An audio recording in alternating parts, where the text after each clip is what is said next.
Macam mana kita nak timbulkan rasa qanaah, cukup dengan apa yang ada. Kita, Allah dah bagi dah lah ni, beli dah rumah. Bila tengok rumah yang besar lagi, teringin ke tak teringin?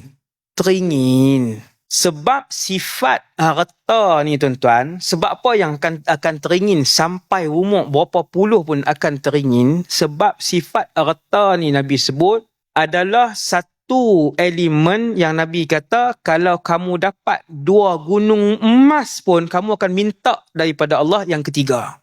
Siapa ajak ni? Rasulullah SAW. Nabi bagi tahu. Betul tak benda tu dalam realiti kita? Betul ya Rasulullah. Hang menega 4 syarikat, hang akan buka yang kelima.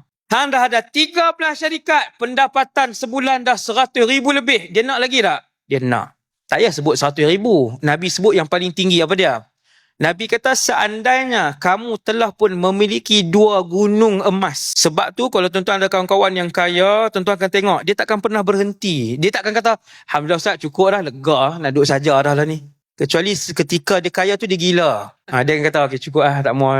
Sifat manusia dia nak lebih, dia mesti nak lebih. Macam mana nak qanaah? Qanaah berasa syukur dan cukup dengan yang ada. Jawapan dia tuan-tuan, kita yakin bahawasanya nanti ada akhirat. Ingat saja yang Allah uji ni, kejar hak kekal abadi. 100 tahun ke hak dalam syurga? Bukan selama-lamanya. Dapat istana yang besar. Muda selama-lamanya. Tak ada sakit selama-lamanya. Kaya selama-lamanya. Tak ada semayang selama-lamanya. Betul ke Ustaz? Ya.